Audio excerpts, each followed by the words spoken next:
Hello friends, welcome to शिक्षा garden. आज का टॉपिक है एंशियंट इंडिया का सिंधु घाटी सभ्यता। ठीक है, इसके बारे में हम लोग को पढ़ना है, सिंधु घाटी सभ्यता के बारे में, और जानेंगे इसके बारे में हम लोग समझेंगे सिंधु घाटी सभ्यता। उसका जो समय है वो 2500 से लेकर 1750 BC तक है। इसको इंग्लिश में इंडस वैली सिविलाइजेशन कहते हैं, शॉर्ट में यहाँ पे लिखा हुआ IVC, Indus valley civilization. Timeline जो है वो 2500 से लेकर 1750 तक का जो काल है उसको कहते हैं सिंधु घाटी सभ्यता के नाम से जानते हैं। ये जो आप देख रहे हैं पूरा बीच में आपने जो देखा होगा लगभग 20 लाख BC में हमने शुरू किया था, 2 मिलियन ईयर एगो। ठीक है, लगभग हमने 3000 तक के बात की थी, 3000 BC तक का बात किया था। इसको पाषाण काल कहते हैं। और 2500 से लेकर 1750 तक का जो काल है आपको वो काल है, सब BC में जाएगा। ठीक है, BC मतलब बिफोर क्राइस्ट। और बहुत ज़्यादा डिटेल आपको जानना है इसके बारे में तो इसके ऊपर एक वीडियो बना हुआ, जाके देख सकते हैं BC वगैरह का क्या मतलब होता है।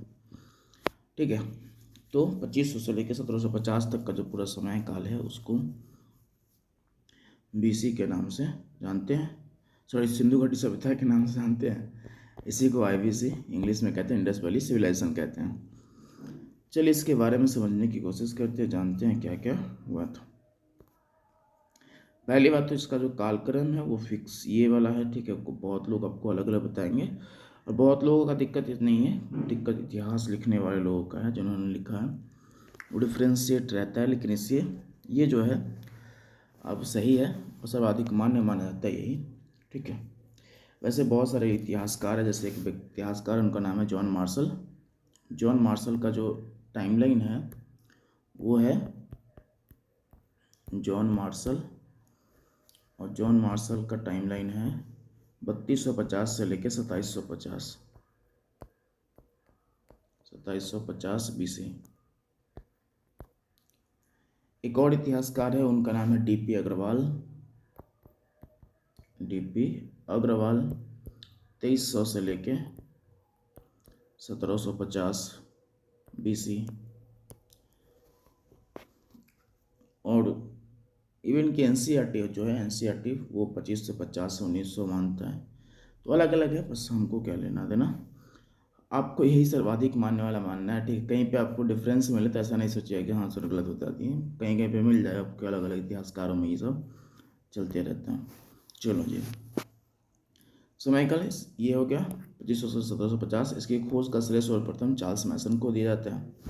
बेसिकली हुआ ये जो पूरी कहानी है इसके पीछे, तो सबसे पहले चार्ल्स मैसन ने इसकी खोज आरंभ किया था और समय था 1826 ईस्वी। अच्छा, उनका कोई उद्देश्य नहीं था कि इसको खोजना है, वो उस क्षेत्र विशेष में घूम रहे थे। ठीक है, और उस क्षेत्र के घूमने के दौरान उन्होंने ये वहाँ से कुछ मिला उनको, जो पुरातात्विक था मिला, और वो जब देखे तो उसके बारे में उन्होंने पहली बार चर्चा किया है। और उनका एक पत्रिका था नैरेटिव ऑफ जर्नीज, उसके बारे में उस पत्रिका में उन्होंने पहली बार चर्चा किया था।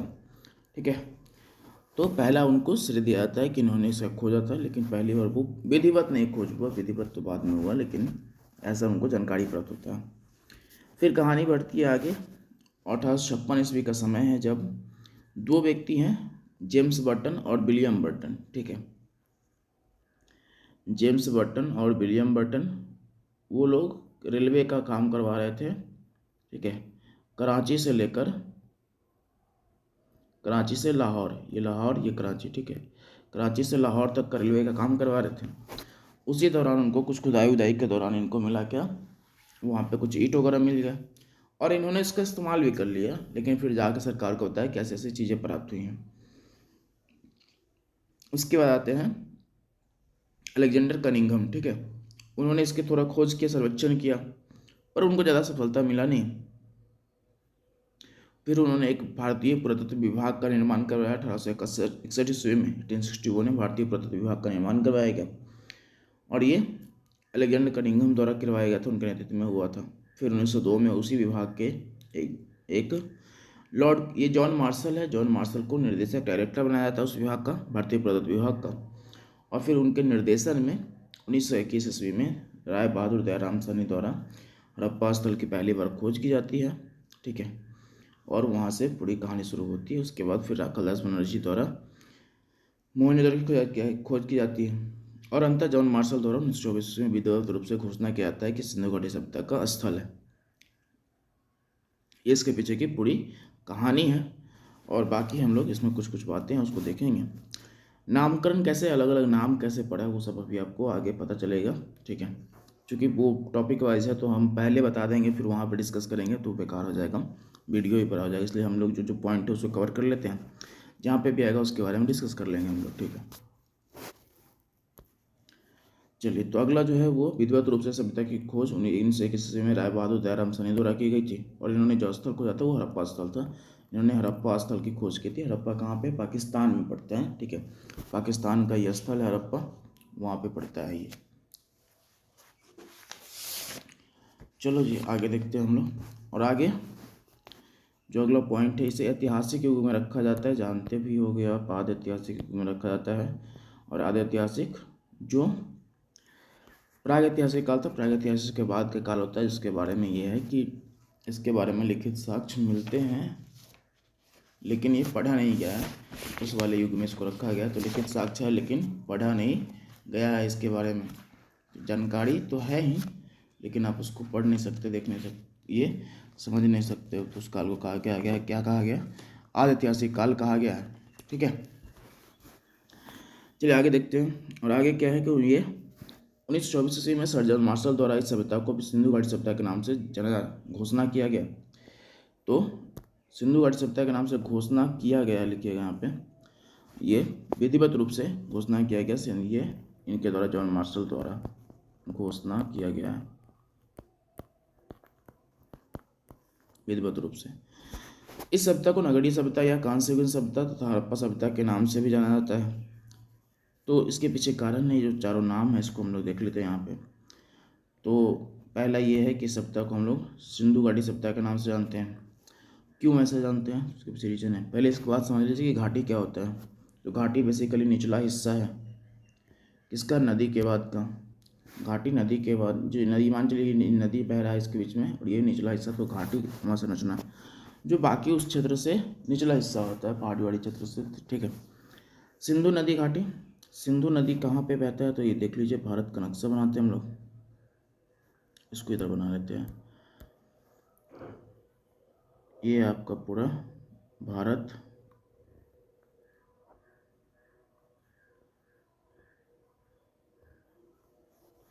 भारत में यहाँ से एक नदी जा रही है, इसको बोलते हैं सिंधु नदी।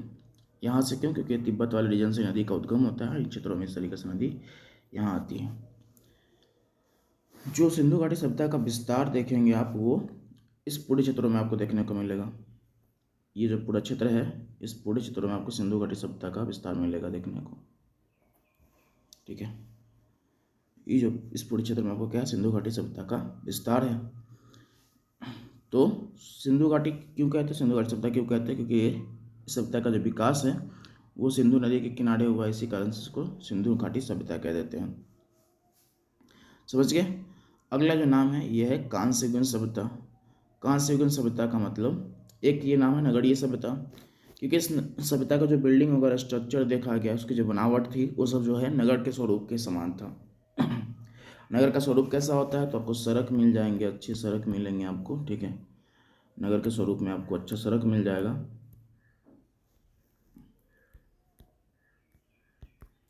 उसके बाद घरों का ये नाली की व्यवस्था आपको मिल जाएगा, नाला का व्यवस्था मिल जाएगा। घरों का व्यवस्थित स्वरूप आपको देखने को मिलेगा, किस तरीके से आपको चीज़ें देखने को मिलेगी, सड़क, ये नाला और घरों का स्वरूप भी सब आपको मिलेगा, ठीक है। आगे देखिएगा, तो ये नगरीय सभ्यता, क्योंकि नगर का उसमें स्वरूप आपको देखने को मिलता है, इसलिए नगरीय सभ्यता इसका नाम पड़ गया। अगला जो है वो नाम है आपका कांस्य युगीन सभ्यता। कांस्य युगीन सभ्यता का मतलब, इसमें कांस्य का प्रयोग अधिक मात्रा में किया गया। कांसा क्या है, तो कांसा तांबा और टीन के मिलाने से जो धातु बना है उसको कहते हैं कांसा। दो को मिलाने से जो धातु बना उसका नाम है कांसा, और इससे उस काल में मूर्ति निर्माण वगैरह किया जाता था। उसके बाद सभ्यता को क्या कहते हैं, तो उसके जो सभ्यता है उसको कहते हैं हड़प्पा सभ्यता। तो एक नाम आपने देखे सिंधु घाटी सभ्यता। सिंधु घाटी सभ्यता का नाम क्यों दिया जाता है, क्योंकि इसके आसपास इस पूरी सभ्यता का विकास हुआ था सिंधु नदी के आसपास, कारण से सिंधु घाटी सभ्यता कहते हैं। दूसरी बात ये कि इसे नगरीय सभ्यता कहते हैं। तो नगरीय सभ्यता कहने के पीछे रीजन ये है कि ये पूरा जो स्ट्रक्चर है यहाँ का, बनावट था पूरे सभ्यता का, वो नगरीय स्वरूप में दिखता है। बिल्डिंग दिखता है आपको, ठीक है, वहाँ पे नाला का व्यवस्था दिखता है, सड़क का व्यवस्था दिखता है, तो नगरीय स्वरूप में दिखता है, इस कारण से इसको नगरीय सभ्यता कहते हैं। वर्तमान समय में भी आप देखेंगे तो आप इस तरह से आप देख पाएंगे कि आसपास जो नगर वाले क्षेत्र है वहाँ पे आपको बिल्डिंग वगैरह का, सड़क का, एक नगर नाला का एक व्यवस्थित स्वरूप दिखता है। वही आपको ग्रामीण समाज में नहीं दिखेगा, ठीक है, तो अंतर रहता ही है। तो इस कारण से वैसे आज तो बहुत डेवलपमेंट हो रहा है, लेकिन फिर भी तो इस कारण से इसको नगरीय सभ्यता कहते हैं। कांस्य की सभ्यता क्यों कहते हैं? क्योंकि इस काल में बहुत अधिक मात्रा में कांसे का प्रयोग किया गया। और कांसा बनता है कैसे? टीन प्लस तांबा को मिलाने से बनता है कांसा। टीन और तांबा को मिक्स किया रहेंगे और तो उसके बाद कांसा का निर्माण होता है। उसका उपयोग मूर्ति निर्माण वगैरह में इस काल में बहुत अधिक मात्रा में किया गया। उसके बाद हड़प्पा सभ्यता क्यों कहते हैं? क्योंकि इस पूरे स्थल में हड़प्पा की खोज किया गया था। यहाँ पे आपको हड़प्पा सभ्यता मिलेगा इस वाले रीजन में। पूरे स्थल में पहली बार हड़प्पा सभ्यता का खोज किया गया था, इसी कारण से इसको हड़प्पा सभ्यता के नाम से जानते हैं। सिंधु सभ्यता में जितने भी स्थल है उसमें सबसे पहली बार किसे खोज किया गया? हड़प्पा का खोज किया गया, इसलिए इसको हड़प्पा सभ्यता कहते हैं। ये 3-4 नाम है जो आपको याद रखना है ताकि आपको दिक्कत ना हो, तो याद रखिएगा इस नाम को। चलो आगे देखते हैं। आगे है आपका, इस सभ्यता को नगरीय सभ्यता ये हो गया जिसका विस्तार पश्चिम में सुतकांगडोर, बलूचिस्तान प्रांत, तास्क नदी, देख लीजिए यहाँ पे इसका जो विस्तार है वो पश्चिम में सुतकांगडोर, ये कहाँ पे है? तो पाकिस्तान में बलूचिस्तान प्रांत में पड़ता है। दास्क नदी के किनारे है, पूर्व में आलमगीरपुर, हिंडा नदी के किनारे है, यूपी में पड़ता है ये, उत्तर में मांदा चिनाब नदी के किनारे, दक्षिण में दाइमाबाद, गोदावरी या परवरा नदी रहेगा कहीं कहीं पे, तो उस नदी के किनारे आपको मिल जाएगा ये। अब इसको हम लोग लोकेट कर लेते हैं मैप पे, ठीक है, उसके बाद समझ लेते हैं। ठीक, तो ये हम एक मैप बनाते हैं और मैप ये देखिए,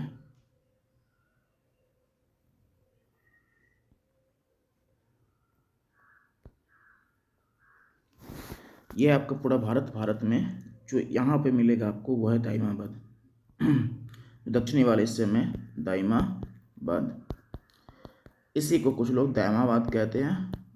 और जो ये अंतर आपको देखने को मिल रहा है, बेसिकली जो लोग हिंदी और इंग्लिश में ट्रांसलेशन करते हैं बुक का, तो चूँकि दाइमाबाद ऐसे लिखा जाएगा DAI, तो दैमा, तो इसी को दाई कह देता है कोई कोई, तो फिर उस तरीके से कहता नहीं, बस अगर ट्रांसलेशन करता है तो हिंदी इंग्लिश से हिंदी में ट्रांसलेट किया तो फिर वो दिक्कत रहता है। उसके बाद यूपी में आपको मिलेगा यहाँ पे आलमगीरपुर, यहाँ पे मिलेगा आपको मांदा, और इधर में मिलेगा आपको सुतकांगेडोर। सुतकांगेडोर यहाँ पे आपको पाकिस्तान वाले रीजन में, पाकिस्तान ये है तो पाकिस्तान वाले रीजन में यहाँ पे मिलेगा। अब इसको हम लोग मिलाते हैं, ठीक है। इसकी जो आकृति बन रही है कुछ इस तरीके से, ये कैसी आकृति है? त्रिभुजाकार है, त्रिभुजाकार आकृति है। तो ऊपर में क्या है? मांदा, नदी कौन सा है? चिनाब, जगह कहाँ पे है? तो ये है आपका, ये है कहाँ पे? ये आपको जम्मू कश्मीर में मिल जाता है, ठीक है, तो जम्मू कश्मीर में है ये, तो चिनाब और जम्मू कश्मीर, सॉरी बस कुछ नहीं, मोटा हो गया भाई, उल्टा चल रहा है इसमें लगता है। तो चिनाब, एक मिनट प्लीज़,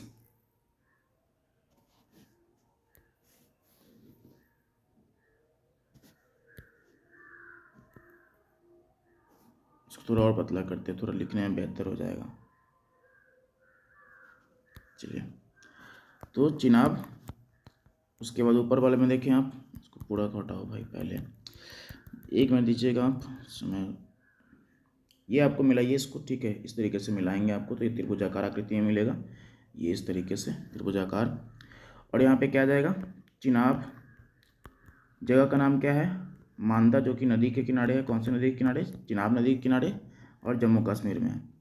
दूसरा है आपका आलमगीरपुर, आलमगीरपुर, और ये सबसे पूर्वी विस्तार है। ये दाइमाबाद हो गया आपका, ये है सुतकांगेडोर, सुतकांगेडोर, और सुतकांगेडोर कहाँ पे है?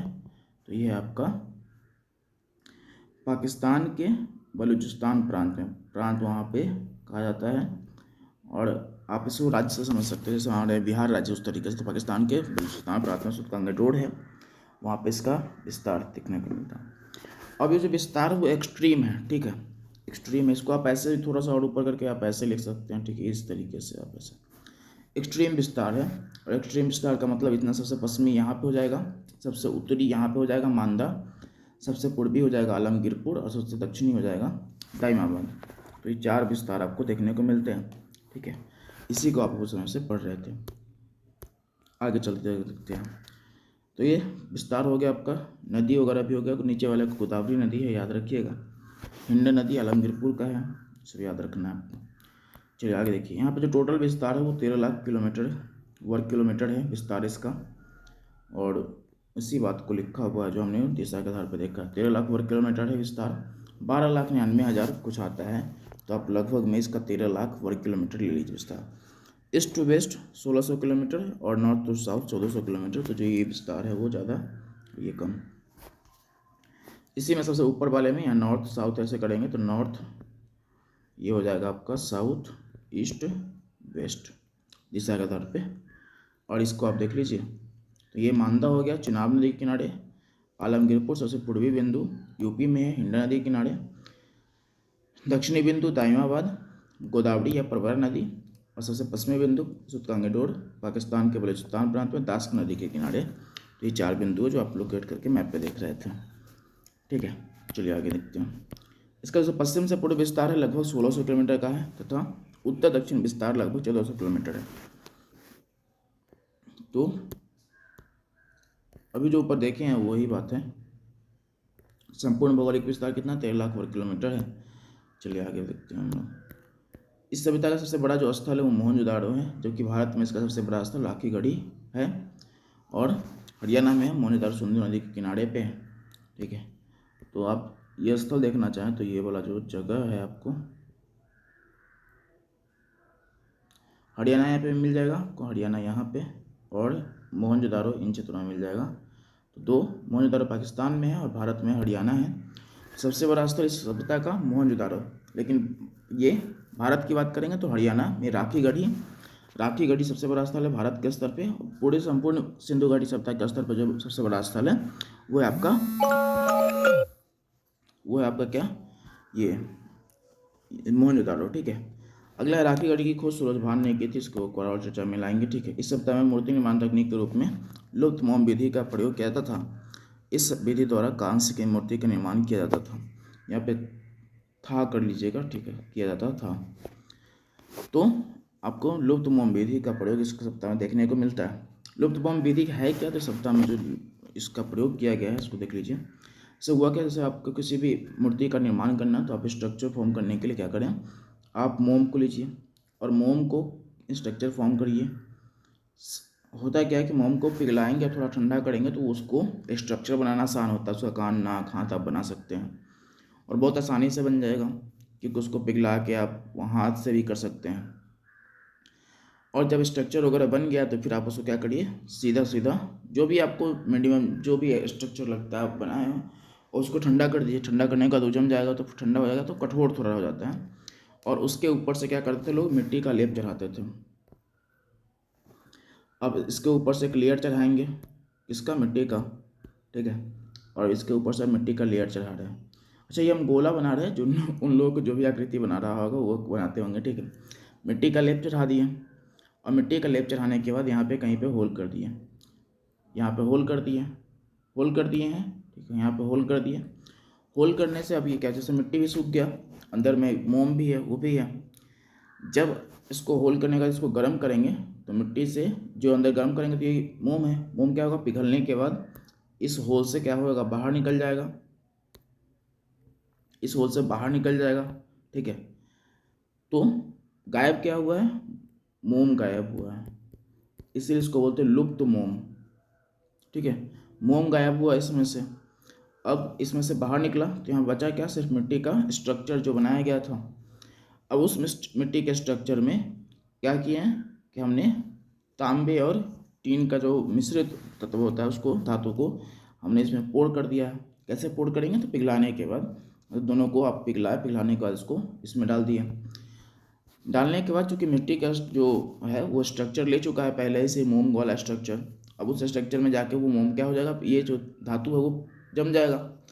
और उस रखने के बाद उसको ठंडा होने के लिए छोड़ दीजिए। ठंडा होने के छोड़ दीजिएगा, उसका जो निर्माण होगा वो मूर्ति का निर्माण हो जाएगा। और उसमें आप थोड़ा बहुत परिवर्तन कर सकते हैं, थोड़ा बहुत काट सर्च कर सकते हैं, लेकिन वो एक मूर्ति फॉर्मेशन में तो आ गया है। तो इसी को बोलते हैं लुप्त, बेसिकली मोम लुप्त हो रहा है। लेकिन फिर से एक बार समझ लेते हैं। जैसे मान के लिए कि हमने ये स्ट्रक्चर बनाना है,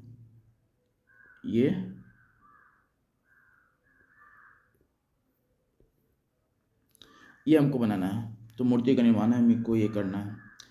तो हमने ये मोम का पहले ले लिया, इस तरीके से पूरा स्ट्रक्चर बना लिया, ठीक है। और सब कुछ बनाने के बाद हमने इस पर क्या किया कि मिट्टी का लेप चढ़ा दिया।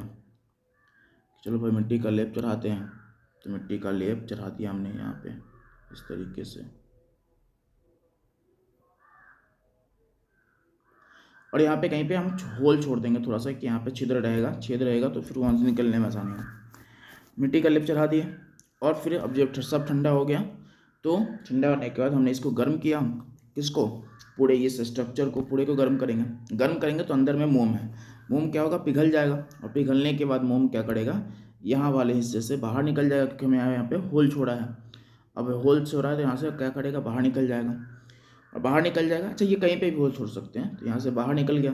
बाहर निकलने के बाद क्या है कि यहाँ पे सिर्फ ये मिट्टी का स्ट्रक्चर बच गया है। अब इसमें से गायब क्या हुआ है, तो मोम गायब हुआ है, तो इसीलिए बोलते हैं लुप्त मोम भी थी। मोम गायब हुआ है। अब ये बाहर निकल गया, जिसमें बच गया स्ट्रक्चर। स्ट्रक्चर में हम लोग क्या करेंगे, तांबा प्लस टीन का जो धातु है, जिसको कांसा कहा गया है, उसको शामिल करेंगे, तांबा टीन को। और शामिल करने के बाद फिर इसको छोड़ देंगे, इसको अंदर डाल देंगे, उसका छोड़ देंगे तो फिर ठंडा हो जाएगा। और ठंडा होने के बाद फिर हम क्या करेंगे, ऊपर से जो मिट्टी का स्ट्रक्चर है, चूँकि अंदर में यहाँ पे भरा हुआ है क्या, अब तो कांसा भरा हुआ है, मोम तो निकल गया, तो मिट्टी के स्ट्रक्चर को तोड़ के बाहर निकालेंगे। बाहर निकालने के बाद इस कांसा वाला मूर्ति बच जाएगा, और फिर वो मूर्ति का निर्माण हो गया। इस तरीके से पूरा प्रोसेस होता था, ठीक है। चलिए आगे देखते हैं। इसी को लुप्त मोम विधि कहते थे, क्योंकि वहाँ से मोम लुप्त हो रहा था। अगला जो है वो पॉइंट है, इस सभ्यता की लिपि को लिखने की विधि को वेस्ट्रोफेडोन थी, जो दाएं से बाएं, और यह भाव चित्रात्मक रूप में था। इस सप्ताह में जो लिखने की लिपि है, इस सप्ताह में जो लिपि है उसके लिखने को विधि को वेस्ट्रोफेडोन कहा गया। और जो लिपि है वो कुछ यही नाम वगैरह इसका नहीं है, ऐसा कुछ नहीं है, वो भाव चित्रात्मक चित्र के रूप में है। तो आपको कहेगा कोई कि सिंधुघाटी सप्ताह में लिपि था, तो नहीं था, बिल्कुल नहीं था बॉस। जो भाव चित्रात्मक चीज़ें हैं उसको लिखने के लिए भी एक तरीका अपनाया जाता था, उसको कहा गया वेस्ट्रोफेडोन, ठीक है। और ऐसा नहीं खोजा गया कि सिंधुघाटी सभ्यता का कोई लिपि था। अब देखिए जी, वेस्ट्रोफेडोन है, वेस्ट्रोफेडोन इस तरीके से। अच्छा, वेस्ट्रोफेडोन में है क्या, तो ये जो लिखने का तरीका है उसमें पहले लोग क्या करते हैं, राइट हैंड साइड से शुरू करते हैं। यहाँ शुरू करेंगे, मान के लिए कि ये आपका पेज है, ठीक है, ये आपका पेज है। आपने यहाँ से लिखना शुरू किया है और यहाँ पे ख़त्म करा है। फिर यहाँ से वापस आ रहे हैं, यहाँ लिखेंगे, यहाँ ख़त्म करेंगे। फिर यहाँ से वापस जहाँ पे भी ख़त्म हो रहा है वहीं से वापस शुरू कर देना है, ठीक है। इसी को बोलते हैं अल्टरनेट। सामान्य रूप से हम लोग क्या करते हैं, यदि कोई व्यक्ति उर्दू लिख रहा है तो यहाँ से ऐसे लिखता है, फिर ऐसे लिखता है, फिर ऐसे लिखता है। यदि कोई व्यक्ति हिंदी लिख रहा है, जो जो देवनागरी लिपि में लोग लिखते हैं, ठीक है, तो वो क्या करेगा, ऐसे करेगा, फिर ऐसे करेगा, फिर ऐसे करेगा। सामान्य रूप से आज लोग यही करते हैं। लेकिन इस लिपि में क्या था कि एक अल्टरनेट होता था, पहले यहाँ शुरू किए, यहाँ ख़त्म, फिर यहीं से शुरू, फिर यहाँ आए, यहाँ ख़त्म हुआ है तो यहाँ से शुरू, फिर यहाँ ख़त्म हुआ, फिर यहाँ ख़त्म हुआ तो यहाँ से शुरू कर दिया, ऐसे करते थे, अल्टरनेट होता था, ठीक है। इसी को वेस्ट्रोफेडोन कहा गया है, बस। इस सप्ताह के लोग जो भवन निर्माण में इंग्लिश बॉन्ड पद्धति का उपयोग करते थे, ठीक है। इंग्लिश बॉन्ड पद्धति का मतलब बेसिकली ये है कि बिल्डिंग निर्माण का एक तकनीक है जो आज भी चलता है। सिविल इंजीनियर से आप पूछेंगे तो वो बताएंगे वो लोग, ठीक है। नॉर्मली किसी से मत पूछ लीजिएगा कि हाँ मिस्त्री से जाकर पूछा जाता है इंग्लिश बॉन्ड पद्धति पता है, फिर वो कहेंगे भाई क्या मतलब। तो सिविल इंजीनियर लोगों को पता रहता है, ठीक है। तो बेसिकली है क्या, जैसे आप मान चलिए कि बिल्डिंग का निर्माण करवाएं तो आपने ये ईंटें लगवाए हैं, थोड़ा ईंट अच्छा बनाते हैं भाई इस ज़माने का। ये ईंट है, आपने ये ईंट लगवा दिए हैं, इस तरीके से आप ईंट बिछा चुके हैं, ठीक है। अब इसको लॉकिंग करना है, एक एक आप इस तरीके से फिट करेंगे, फिर इस तरीके से करेंगे, फिर इस तरीके से करेंगे लॉक पैटर्न पे, फिर यहाँ पे इस तरीके से करेंगे। तो बेसिकली जो लॉक करने का पैटर्न है समान रूप से आज भी आपको देखने को मिलेगा ये पैटर्न। एक बार और देख लेते हैं, इसको ठीक से बना देते हैं। मान के चलिए कि आपने ये 2 ईंट का पैटर्न बिछा दिया है, ठीक है। अब सिर्फ इसी फॉर्मेट में बनाएंगे तो बिल्डिंग में कभी हो सकता है दीवार वगैरह गिरने का, लेकिन इस तरीके से फिर इसको लॉक कर देंगे। आप ये फॉर्मेट बिछा दिए, उसके बाद इसको लॉक कर रहे हैं आप, ठीक है। आप इस तरीके से लॉक कर रहिए, फिर एक दूसरा ईंट, फिर दूसरा ईंट, फिर तीसरा ईंट, चौथा ईंट, इस तरीके से, और फिर वापस से फिर यही फॉर्मेट अपना रहे हैं, ठीक है। ये वाला फॉर्मेट, इसी को बोलते हैं लॉकिंग पैटर्न। जिन लोग को नहीं आइडिया जाके घर बन रहा होगा वहाँ जाके देखना, ठीक है। तो लॉकिंग पैटर्न बोलते हैं इसको। तो इस तरीके से इंग्लिश वर्ण पद्धति का उपयोग होता है ये बिल्डिंग के निर्माण है। इस सप्ताह में जो भवन निर्माण तक है तथा सड़कों के जो निर्माण है उसके लिए ग्रिड पद्धति का उपयोग किया गया है। भवन निर्माण तथा सड़कों के निर्माण के लिए ग्रिड पद्धति का उपयोग किया है। जालनुमा संरचना बेसिकली है क्या, जो ये तो आपको फॉर्मेट दिख रहा है, ये जालनुमा इस तरीके से रहेगा, आपको सब एक दूसरे से कनेक्ट है, ठीक है। यहाँ पे भवन है, फिर यहाँ पे रास्ता है, नाला है, तो इस तरीके से आपको कनेक्ट मिलेगा सब, नाला ये वगैरह, सड़क वगैरह सब कुछ तो कनेक्शन है, ठीक है। इसका यहाँ के जो सड़कें हैं सबको एक दूसरे को समकोण पर काटती थी। जैसे इस तरह यहाँ सड़क आ रहा है, यहाँ सड़क जा रहा था, ये देख रहे हैं समकोण पर काट रहा है, सड़क के समकोण पर काटते थे एक दूसरे को। सवाल पूछा जाता है विशेषता में, यदि आप PCS वगैरह का एग्जाम देंगे तो वहाँ पर, ठीक है। सिंधु सभ्यता का जो प्रमुख 6 स्थल है उसमें आपका है एक मोहनजोदारो, हड़प्पा और गनवाड़ी वाला आपको 1 मिनट, हड़प्पा, उसके बाद मोहनजोदारो, हड़प्पा, गनवाड़ी वाला, धौलावीरा, राखीगढ़ी और कालीबंगन, ये कुछ प्रमुख स्थल है इस सभ्यता के, ठीक है। बाकी आगे देखते हैं हम लोग। और जो 1 मिनट प्लीज, चलिए आगे देखते हैं। अगला जो है वो है आपका पॉइंट, इस सभ्यता के लोगों को लोहे का ज्ञान नहीं था। ये बात सही है, जो धातु के आधार पर सवाल बन जाता है कि सभ्यता के लोगों को इसका ज्ञान नहीं था, तो लोहे का ज्ञान नहीं था। सिंधु घाटी सभ्यता के जो प्रमुख बंदरगाह है वो लोथल एवं सुरकोटदा है, ठीक है। लोथल एवं सुरकोटदा, यहाँ पे अच्छा एक बात और, सुरकोटदा, सुतकोटदा, ये सब आपको शब्द मिलेंगे, ठीक है। तो कन्फ्यूज नहीं करना होना है, ठीक है, वो लिखने वाले की गलती है, इस कारण से ऐसा हुआ। तो प्रमुख बंदरगाह लोथल जो कि गुजरात में पड़ता है, और ये आपको सुरकोटदा भी आपको भारत वाले हिस्से में ही मिल जाएगा। दोनों स्थल आपको यहीं पे मिल जाएंगे। तो कहाँ पे मिल जाएंगे देख लो भाई, तो सर यहीं पे तो कह रहे हो, दिखा दो भाई, तो देख लीजिए। सुरकोटदा यहाँ पे मिलेगा आपको, सुरकोटदा इस वाले हिस्से में मिलेगा, ठीक है, और इस वाले में, और लोथल यहाँ पे मिलेगा। 2 बंदरगाह है यहाँ पे। आगे देखते हैं हम लोग, चलो आगे। इस सप्ताह का प्रमुख जो फसल है वो गेहूं और जौ था। इस सप्ताह में मापतौल की जो इकाई है 16 तथा इसके गुणक में थी। 16 का मतलब 16 2 32 34 ये, उसके बाद 32 का 64, 64 के बाद 128, इस तरीके से गुणक में ही सब पूरा चलता था मामला। इस सप्ताह में व्यापार का जो शासन है वो वणिक वर्गों के हाथ में था। वणिक वर्ग का मतलब वो लोग होते थे जो अपना जीवन यापन व्यापार के द्वारा गुजारते थे, वैसे लोगों को वणिक वर्ग कहा गया है। इस सप्ताह में घरों के दरवाजे को सड़क की ओर न खोलकर पीछे की ओर खुलता था। तो इसके दरवाजे तो थे, वो घरों के दरवाजे सड़क की ओर न खुलकर पीछे की ओर खुलता था, ठीक है। लेकिन एकमात्र लोथल ऐसा जगह है जिसके घरों के दरवाजे बाहर की सड़क की ओर खुले हैं। इसके कारण है कि वो बंदरगाह क्षेत्र था, तो वहाँ पे सामने से खुलेगा, तो ताकि वो ट्रांसपोर्टेशन वगैरह काम किया जा सके। इस सप्ताह के जो लोग हैं वो धरती को उर्वरता की देवी मानते हैं, तो ठीक है, तो धरती को उर्वरता की देवी मानते हैं ये लोग। इस सप्ताह में जो समाज है वो मातृसत्तात्मक समाज है, और आपको आगे भी देखने को मिलेगा एक सातवाहन वंश से मातृसत्तात्मक समाज है। बेसिकली जो प्रमुखता है वो माताओं की प्रमुखता, ठीक है वो।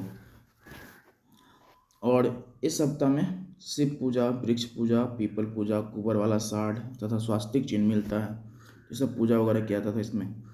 आलमगीरपुर जो है, आलमगीरपुर होगा यहाँ पे, से कपास तथा पके हुए ईंटों के साक्ष्य मिले हैं। आप यहाँ पे लिख लीजिए आलमगीरपुर जानते ही हैं, जो सबसे पूर्वी स्थल है, वहाँ से कपास तथा पके हुए ईंटों के साक्ष्य मिले हैं। अगला जो हेडिंग है वो है प्रमुख स्थल, ये हेडिंग है आपका, ठीक है, और प्रमुख स्थल वहाँ से प्राप्त साक्ष्य, इसको पार्ट 2 में कवर अप कर लेंगे हम लोग, ठीक है। तब तक के लिए बाय बाय।